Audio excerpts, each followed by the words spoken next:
బేతాళ కథలాగా చంద్రబాబు నాయుడు గారు దావోస్ పోయి వచ్చారు. పాపం 15 సార్లు ఆయన రాజకీయ జీవితంలో 15 సార్లు స్వెట్టర్ కూడా వేసుకోకుండా, చలిలో అతను వణక్కుండా, స్విట్జర్లాండ్లో ఉండే వాళ్ళే వణుకుతూ ఉంటారు, కానీ ఈయన వణక్కుండా 15 మీటింగులకు పైగా అయిపోగొట్టుకొని వచ్చాడు. ఒకటే మాట చెప్పాలనుకుంటున్నా, మీరు దావోస్ హీరోలు. మీరు బహుశా దానికి కూడా ఒక రికార్డు ఉండి, ఎక్కువసార్లు దావోస్కు హాజరైన ఏమీ పట్టుకుపోని ముఖ్యమంత్రి ఎవరైనా ఉన్నారంటే మీరే అని, ఒక్క రూపాయి కూడా తీసుకుపోని ముఖ్యమంత్రి ఉన్నారంటే మీరే అని ఒక అవార్డు ఉంటే అది మీకే వచ్చే అవకాశం ఉంది, తీసుకోండి. దావోస్కు మీరు హీరోలుగా పోయి దాదాపు జీరోలుగా మళ్ళీ వచ్చారు. పదుల కొద్దీ కోట్ల రూపాయల్ని, ప్రజల ధనాన్ని అక్కడ ఖర్చు పెట్టి, ఈ మాట అంటే మీకు కోపం వస్తుందేమో, బహుశా మీరు ఎక్కడెక్కడ ఆ డబ్బులు ఖర్చు పెట్టారో ప్రజలకు తెలియజెప్పాల్సిన అవసరం కూడా ఉంది. అదే మీ సొంత డబ్బులు కాదు, ఆంధ్రప్రదేశ్ రాష్ట్ర ప్రభుత్వానికి ప్రజలకు సంబంధించిన డబ్బులవి. అంతేకాదు, అసలే అప్పుల్లో ఉన్న రాష్ట్రం. మరి అప్పు చేసి పప్పు కూడి తినే విధంగా మీరు ఈమానాల్లో తిరుక్కునే కాలాన్ని చూస్తూ ఉన్నాం. మీరు ఆ లెక్కల్ని బయట పెట్టాలా? ఎన్ని మాటలు చెప్తారు మీరు? లాక్హీడ్ వచ్చేస్తుంది, హైబ్రిడ్ క్లౌడ్ మందే, సౌదీ అరాంకో మందే. అసలు నాకు విపరీతమైన గౌరవం ఇచ్చారు, నన్ను చూసి భయపడలేదు. హై స్పీడ్ రైళ్ల కర్మాగారం వచ్చేసింది జపాన్ నుంచి, ఎయిర్ బస్సులు వచ్చేస్తాయి అని చివరికి మీరు ఒప్పించుకొని వచ్చింది హైదరాబాద్ పక్కింట్లో, మీ ఇంటికి పక్కలో ఉన్న గ్రీన్ కో వాళ్ళతో మాట్లాడారు.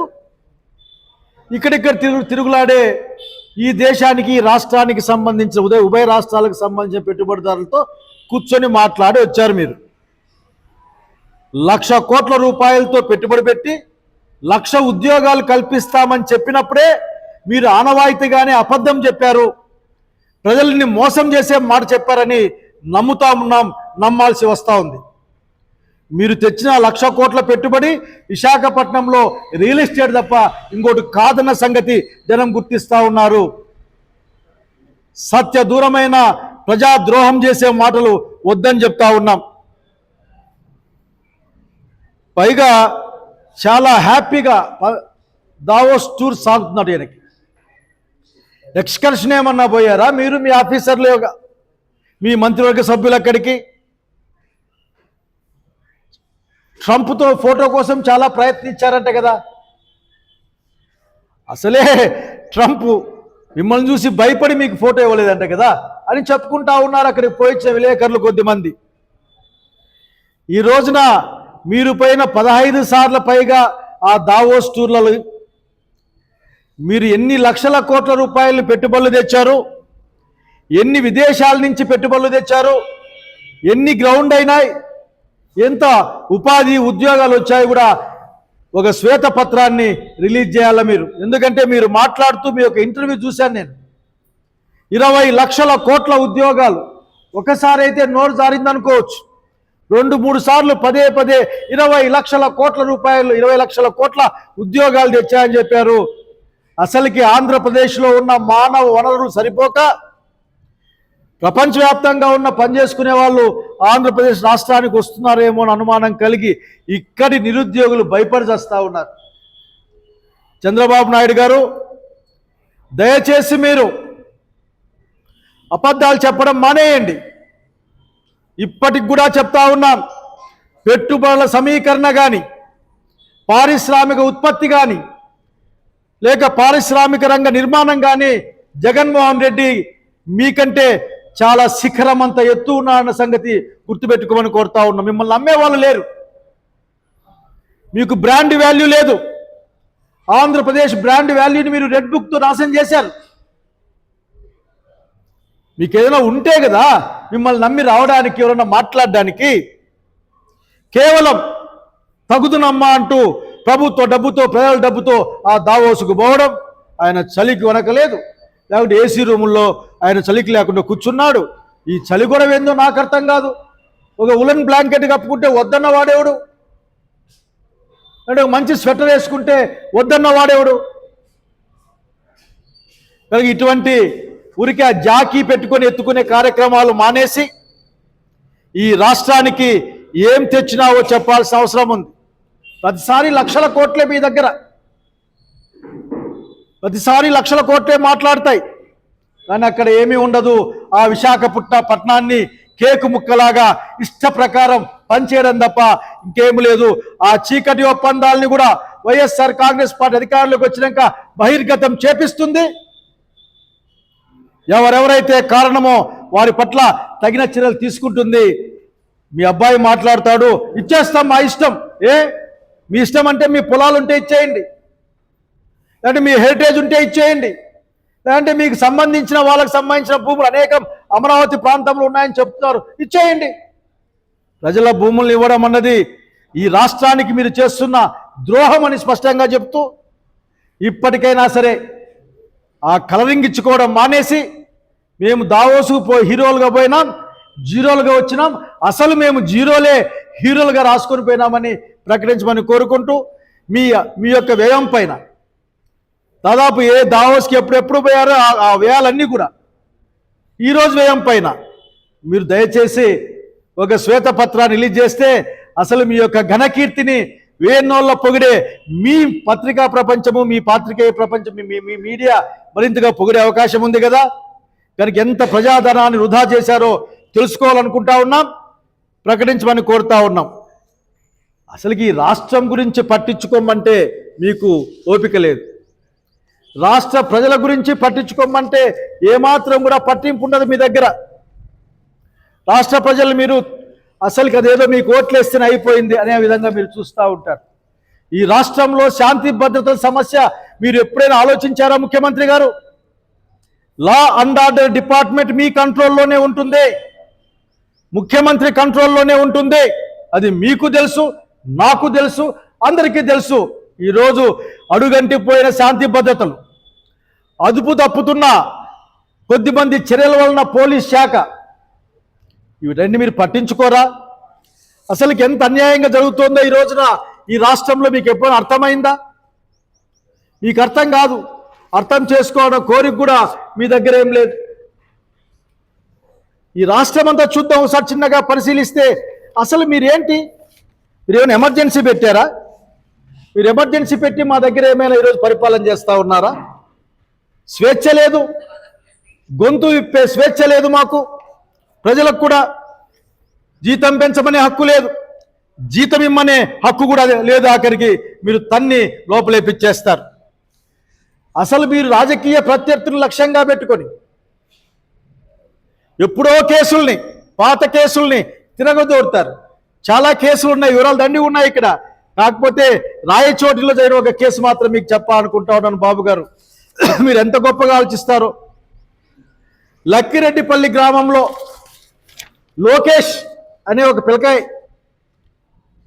14-15 నెలల కిందట ఎలక్షన్ల టైంలో వైఎస్ఆర్సీపీ నాయకులకి స్వాగతం పలుకుతూ ఆ పటాకుల బాణసంచా కాల్చాయట. అప్పుడు అతనికి కంటి వద్ద గాయమైంది. వైఎస్ఆర్ కాంగ్రెస్ పార్టీ 3 లక్షల ఆర్థిక సహాయం కూడా చేసింది.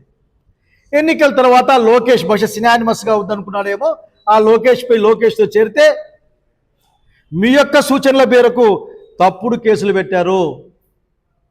14 నెలల తర్వాత, 15 నెలల తర్వాత ఆయన మానవ హక్కులకే కాకుండా పోలీసుల చేత 326, 340 ఎక్స్ప్లోజివ్ యాక్ట్ అని ఇట్లా అనేకమైన సెక్షన్ల కింద కేసు నమోదు చేశారు. ఇదొక్కటి చాలు మీరు ఎందూరం చూస్తూ ఉన్నాను అంశానికి. ఆఖరికి మేము కూడా స్పష్టంగా చెప్తా ఉన్నాం, మీరు నేర్పిన విద్యయే నీరజాక్ష అని. ఖచ్చితంగా మీ ఎమ్మెల్యే గారు కూడా మా జిల్లాలో మాట చెప్పారు, మరీ చెప్తాం ఆ మాట. ఖచ్చితంగా మీరు చెప్పించిన విద్య నేర్చుకునే ప్రయత్నం చేస్తూ ఉన్నాం, నేర్చుకుంటాం కూడా. ఎందుకంటే పాపం నేర్పిస్తే నేర్చుకోవాలి కదా. అనేక దాంట్లో అసలుకి సోషల్ మీడియాలో లైక్ చేస్తే, కామెంట్ పెడితే కూడా మీరు సహించలేరే, మీరు మీ అబ్బాయి. వెంటనే ఎవడో వంతో కేసు పెట్టడం, 15 ప్రాంతాల్లో ఒకే కంప్లైంట్ ఇప్పించడం, అతన్ని తిప్పడం, పీటీ వారెంట్ చెప్పడం, తిప్పడం. అతను చేసిన పని ఒక ఇసుకెత్తకపోవడం కాదు, మట్టి మాఫియా కాదు, లిక్కర్ మాఫియా కాదు, ఏంది కాదు, కేవలం సోషల్ మీడియాలో మీకు వ్యతిరేకంగా రెడ్ బుక్ రాజ్యాంగం ప్రకారం మీరు అంబేద్కర్ రాజ్యాంగాన్ని తుంగలో దొక్కే ప్రయత్నం చేస్తూ ఉన్నారు. జాగ్రత్త అని మాత్రమే చెప్పాలనుకుంటా ఉన్నాం. అసలుకి మీరు స్పష్టంగా చెప్పగలరా? మానవ హక్కుల్లో ఆంధ్రప్రదేశ్ రాష్ట్రం చాలా తక్కువ స్థాయిలో ఉందని సూచికలు తెలియజేస్తూ ఉన్నాయి. ఇక్కడ పాత్రికేయుల ఆ రంగంలో స్వేచ్ఛ లేదని, ఎవరు మాట్లాడిన ఇబ్బందులు పడుతున్నారని, అసలు మానవ హక్కులకి ఇబ్బందిగా ఉందని అనేక రిపోర్ట్లు ముందుకు వస్తూ ఉన్నాయి. మీ కుమారుడు గారు మాట్లాడుతూ మాట్లాడాడు ఏదో మీటింగులో, రెడ్ బుక్ రాజ్యాంగాన్ని పేరు చెప్పితేనే కొంతమందికి గుండె పోటు వస్తుందని చెప్పాడు. నిజంగా ఎంత క్రూరత్వం అది! అంటే ఒక మనిషి గుండె పోటు తెప్పించి మనిషి చావు దగ్గరగా తీసుకెళ్ళడం మీకు సంతోషాన్ని, ఏ విధమైన క్రూరమైన సంతోషాన్ని పొందుతున్నారో మీరు అర్థం చేసుకోవాల్సిన అవసరం ఉంది. ఎక్కడైనా సరే రెడ్ బుక్లో 2వ పేజీ అయిపోయింది, 3వ పేజీ అయిపోయింది, అసలు బుక్ అంతా పబ్లిష్ చేసిస్తే మేము అంత రాష్ట్రం చదువుకుంటారు. ఆఖరికి ఏ పేజీ ఉంది, ఏ పేజీలో ఎవరున్నారు, ఏ పేజీలో ఎవరున్నారు. అందులో ఖచ్చితంగా తెలుగుదేశం పార్టీ నాయకులు కూడా ఉండి ఉంటారు, జనసేన నాయకులు ఖచ్చితంగా ఉండి ఉంటారు. ఎందుకంటే అక్కడక్కడ తన్నించుకుంటున్నారు కదా. అట్లాగే పోలీస్ శాఖని ఎంత నిర్వీర్యం చేశారు మీరు. చివరికి సాక్షాత్తు హోంమంత్రి మీకు ఉత్తరం రాస్తాడు, అయ్యా చాలా అధ్వానంగా ఉంది మీ పరిస్థితి, సరిదిద్దుకోండి అని హోంశాఖ అమిత్ షా గారు లెటర్ పంపిస్తే దాన్ని కూడా పట్టించుకోలేని పరిస్థితి. ఏ రంగంలో కూడా మాట్లాడితే అనంతపురం వాళ్ళు సెల్ ఫోన్లు చాలా రికవరీ చేశారు. ఈ జిల్లాలో చాలా గొప్ప పని, సెల్ ఫోన్లు రికవరీ చేశారట. అది పెద్ద వార్త. దానికి ఒక అవార్డో గివార్డో ఇచ్చి ఉన్నారేమో నాకు తెలియదు.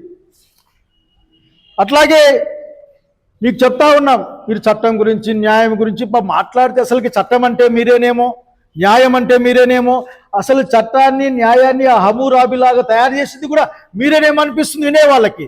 కానీ అనుభవం ఉన్న మాలాంటి వాళ్ళకి అనిపిస్తుంది అవి మీకు పదాల్లాగా కనిపిస్తాయి, చట్టం న్యాయం మాకు ధర్మాల్లాగా కనిపిస్తే. ఎక్కడైనా సరే 99% కేసుల్లో అరెస్ట్ చేసిన 24 గంటల్లో మీరు కోర్టుకు పెట్టారా? మేము లిస్ట్ ఇస్తాం, బొచ్చడున్నాయి, తీసుకెళ్ళడం ఎక్కడ పెట్టినారు అర్థం కాదు. వాళ్ళ అమ్మ నాయన భార్య పిల్లలు చెయ్యా మా అబ్బాయి నాకు మా ఆయన ఎక్కడ చెప్పాలని గోడు ఏడవడం, మీరు చెప్పకపోవడం, ఎక్కడెక్కడ దాచిపెట్టడం, తిప్పడం. Not for the criminals. నీ యొక్క పొలిటికల్ అపోనెంట్స్ని ఆ పనిచేసే ప్రయత్నాన్ని చూస్తున్నాం. ఏం సహించే పరిస్థితి ఏం లేదు.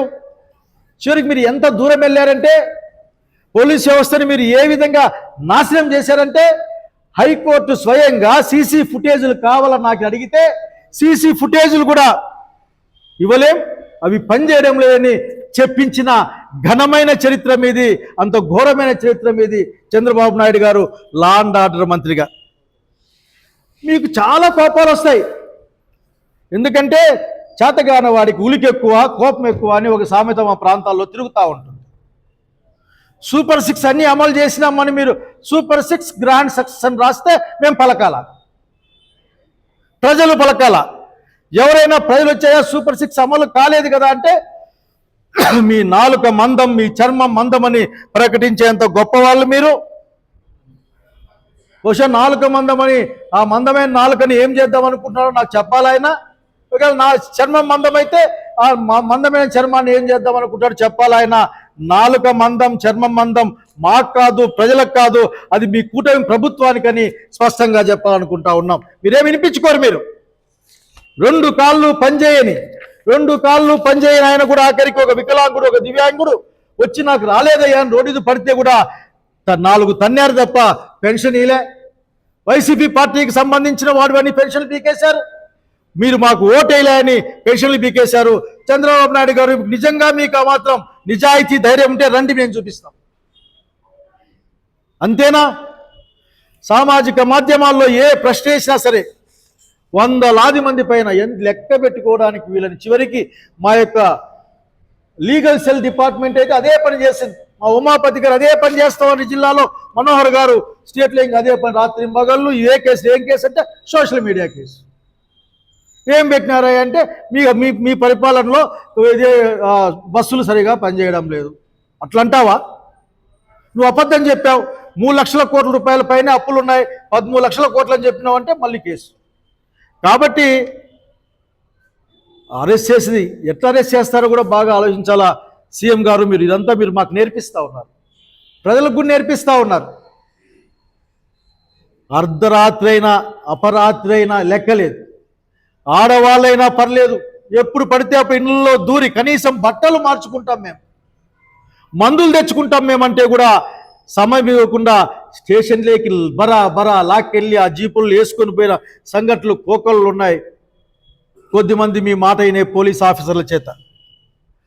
అసలు మీరు నాకు ఇప్పుడు డౌట్ వస్తుంది, లా అండ్ ఆర్డర్ డిపార్ట్మెంట్ని మీరు చూస్తూ ఉన్నారా, లేక మీ తర్వాత ముఖ్యమంత్రి కావాలనుకుంటున్నా, లేక మీ నాయకుడు మీ డిఫాక్టో ముఖ్యమంత్రిగా అందరూ చెప్పుకునే మీ అబ్బాయి చూస్తున్నాడో మాకు అర్థం కావడం లేదు. బహుశా రెడ్ బుక్ రాజ్యాంగాన్ని లా అండ్ ఆర్డర్ డిపార్ట్మెంట్ని బహుశా మీరు బదలాయించారేమో ఒకసారి చూసుకోండి. మేమైతే మీరే లా అండ్ ఆర్డర్ చూసే మంత్రిగా భావిస్తామని as a chief minister of Andhra Pradesh respective. మీ దగ్గర బెదిరించడమేనా? స్టేషన్లకు పోతే స్థానిక ఎమ్మెల్యేతో ఫోన్ చేయించాలా, స్థానిక నాయకునితో ఫోన్ చేయించాలా, అది రెవెన్యూ సంబంధం కావచ్చు, లేక ఏదైనా గలాట కావచ్చు, అన్నదమ్ముల విషయం కావచ్చు, భార్యాభర్తల ఘర్షణ కావచ్చు, ఏదైనా సరే. మీరు ఎన్ని తప్పుడు కేసులు పెట్టారు? ఎగ్జాంపుల్ చెప్పంటే చెప్తాను. చంద్రబాబు నాయుడు గారు పిన్నెల్లి రామకృష్ణారెడ్డి గారిని అయితే పాపం ఆయన్ని వేటాడి లోపల పడేసి దగ్గర నిద్రపోలే. మా నందిగం సురేష్ని అయితే 2 సార్లు జైల్లో పెట్టారు. పాపం ఆయన సుప్రీంకోర్టు నుంచి బెయిల్ తెచ్చుకుంటే మళ్ళీ కేసులో పెట్టారు. వాళ్ళ భార్య పైన కూడా కేసులో పెట్టారు. ఇంక వల్లభనేని వంశీ పైన అయితే పాపం కేసు మీద కేసు 11 కేసులు పెట్టారు. ఇంకా పెద్దిరెడ్డి రామచంద్రారెడ్డి గారు ఎట్లా ఇరికిచ్చాలని మీరు నిరంతరం బహుశా ఒక శాఖ మెయింటైన్ చేస్తూ ఉన్నారేమో. మిథున్ రెడ్డిని ఏం చేయాలా, పెద్దిరెడ్డి రామచంద్రారెడ్డిని ఏం చేయాలని ఒక శాఖ మెయింటైన్ చేస్తూ ఉన్నట్లు నాకు అనుమానంగా ఉంది. కాబట్టి రాయచోటి జిల్లా కేంద్రాన్ని ముక్కలుగా చేసిన మీ యొక్క పరిస్థితి చూసినప్పుడు పెద్దిరెడ్డి గారి కోసం మీరు ప్రీతమైన తాహతాలాడుతూ ఉన్నారు. మిథున్ రెడ్డిని ఏ విధంగా అరెస్ట్ చేయించాలా అని నిరంతరం అదే పనే. మీ దగ్గర ఇంకేంది లేదు. బహుశా 1 గంట కేటాయిస్తారేమో రోజు. ఇంకా పేరు నాని మా మిత్రుడు పాపం, ఆయన భార్య పైన కూడా అసలు ఇట్లా చెప్పుకుంటూ పోతే ఇంకా అసలుకి ఎండింగ్ లేదు. మా ముఖ్య నేతలు అందరూ కూడా కొడాలి నాని, జోగి రమేష్, సజ్జల రామకృష్ణారెడ్డి, భార్గవరెడ్డి, సుబ్బారెడ్డి, విక్రాంత్ రెడ్డి, అవినాష్, తలసిల రఘురాం, అంబటి రాంబాబు, విడుదల రజని, తాటిపల్లి చంద్రశేఖర్, బూచిపల్లి సుప్రసాద్ రెడ్డి, ఉషాశ్రీ చరణ్, తోబుతి ప్రకాష్ రెడ్డి, గోరంట్ల మాధవ్, గౌతమ్ రెడ్డి లాయర్ గారు, వేరుగు నాగార్జున గారు, దాడిశెట్టి రాజా గారు, ఆర్కే రోజా, కారుమూరు నాగేశ్వరరావు, అంజాద్ బాషా, భూమన కరుణాకర్ రెడ్డి, చెవిరెడ్డి భాస్కర్ రెడ్డి, కేతిరెడ్డి పెద్దారెడ్డి, కేతిరెడ్డి వెంకటరామరెడ్డి, బోయరెడ్డి సిద్ధార్థ రెడ్డి, మొండితోక జగన్మోహన్ రావు, ఇంకన్నీ చదవాలి. ఇంకన్ని పేర్లు చూస్తుంటే ఆఖరి అరుణ కుమార్, సత్యనారాయణ. చివరికి మీరు ఎంత దుర్మార్గంగా వ్యవహరించారంటే వ్యవహరిస్తారని నమ్మాల్సి వస్తుందంటే 70 ఏళ్ళు పైబడ్డ కొమ్మినేని శ్రీనివాసరావుని అనని మాటలకి తీసుకెళ్లి జైల్లో పెట్టిన సంగతి మీ దగ్గర ఒక్కటే నాకు కనిపించేది.